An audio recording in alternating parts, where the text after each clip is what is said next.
I think, one of the things that, again, talking about Willie, that I always found interesting was I kind of met Willie at a lot of these like Ford Foundation, Rockefeller meetings and stuff. They used to always bring me in. I was like the Puerto Rican guy, that they bring in, because I was like the only one doing like research on Puerto Rican politics, so that we wanted to, so I always found myself in these rooms. And I think one of the things that I found interesting about Willie, and I learned a lot from, was that he took the opportunity not just to hit these guys up for money, but to educate them about the Latino community, and to bring other people in, to kind of tell these foundations, mira, this is what the needs are. You guys may be funding whatever the hell you're funding, but this is what we need in the communities, and you need to be responsive.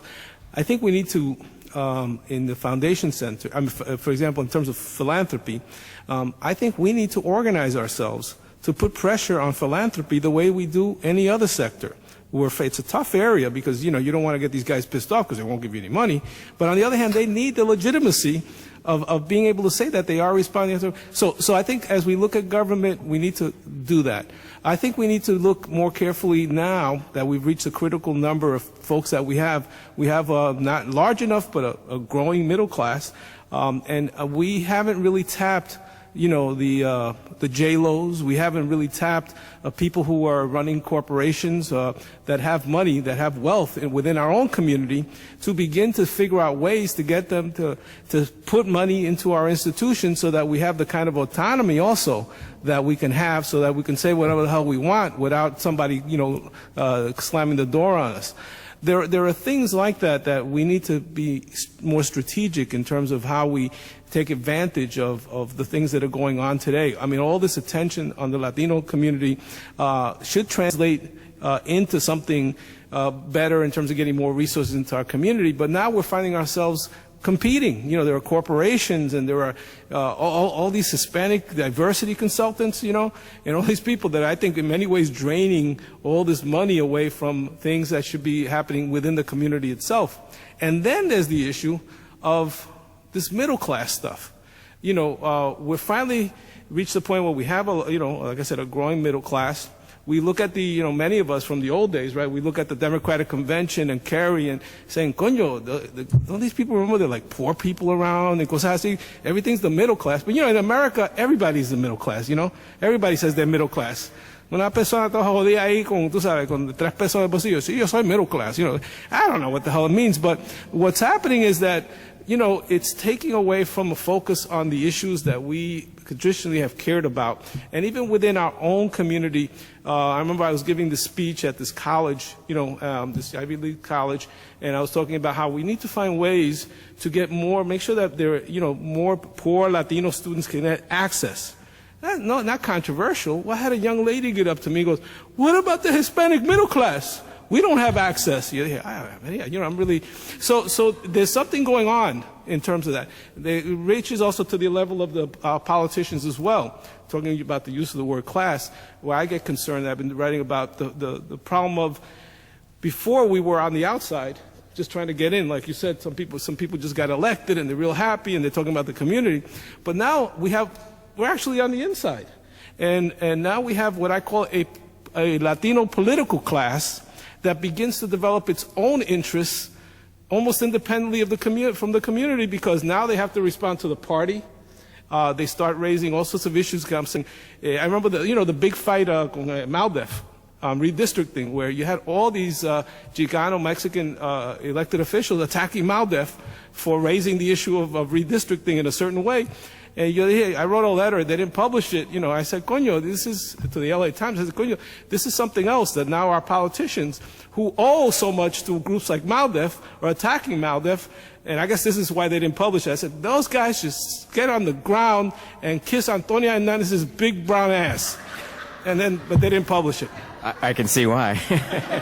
So I don't know. If I could just respond to that really quickly. I mean, the issue of money, and I think that's where, I don't know if this is necessarily a conscious thing that Latino groups fight among each other, but when you end up fighting for the same little crumb that, the folks who control the money are offering you, I mean, it sometimes seems that way. This year, I think more than anything, is going to be an interesting case study for us, because there has been just hundreds of millions of dollars floating around. And when you talk about, the groups that we work for, I mean, you know, we're 501c3, and when you're committed to being nonpartisan, you see the value in that work and in imparting a message to the community, persuading them to participate. That doesn't always play well. I mean, the reality is that every year, every election, this becomes a more divided nation, a more divided, and our leaders themselves say, you got to draw the line in the sand. If you're not willing to promote us, well then, you know, you're not going to get the money. And so it is a reality. There are still a number of groups, you know, the Carnegies, the Fords, and other foundations that are out there giving money, and that's, I think, where the battles come in among the groups sometimes over the money and who does better work, etc.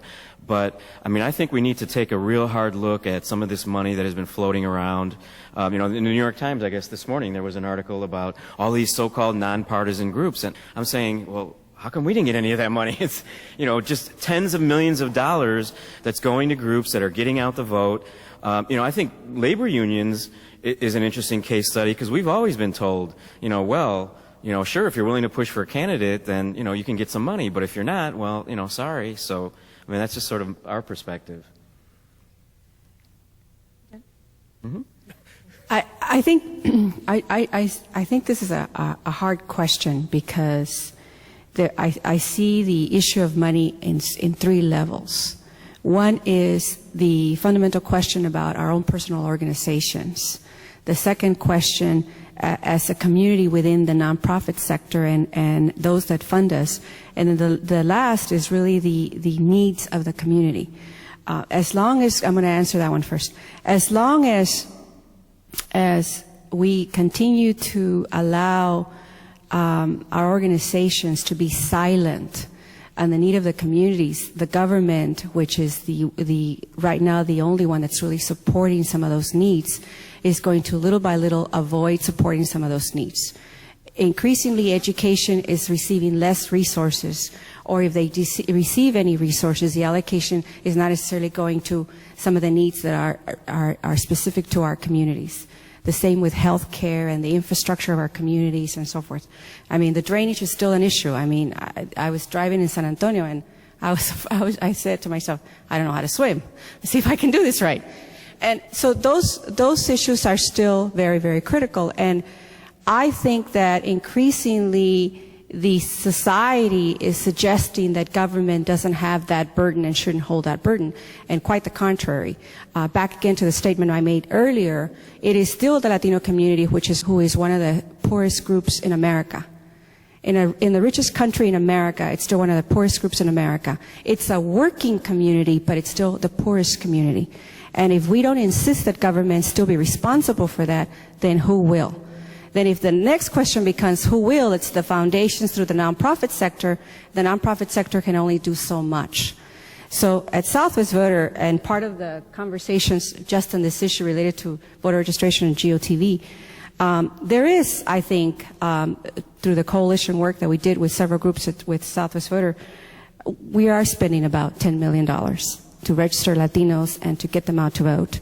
And one of the things that was important for us is, in addition to the traditional funders, the foundations and individuals, was beginning to talk to Latinos and asking Latinos to start supporting their own political empowerment. So part of our effort this year is to raise $1 million from Latinos to support their own empowerment. And it's, I think, something that's very, very important, back again to the middle class. And it is true. What is the middle class? I think if we continue to allow for America to have a conversation about the middle class, our communities will be left out because they think they're middle class and they're not. Can I just say one final thing about that real quick?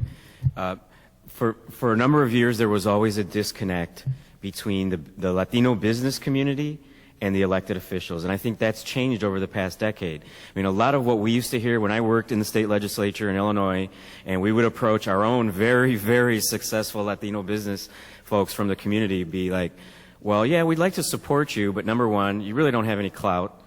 You know, you can't really do anything for me. You can't help me get contracts. And secondly, all you want to talk about is immigration and bilingual education. I want to talk about access to capital. That has really changed over the past 10 years, and I think that's an important development. Okay, I want to make 2 quick points on the money, and then we're taking one more question. One is that I think all those groups, as Larry pointed out, that are spending lots and lots of money are not giving it to Latino organizations, but purporting to know how to reach the Latino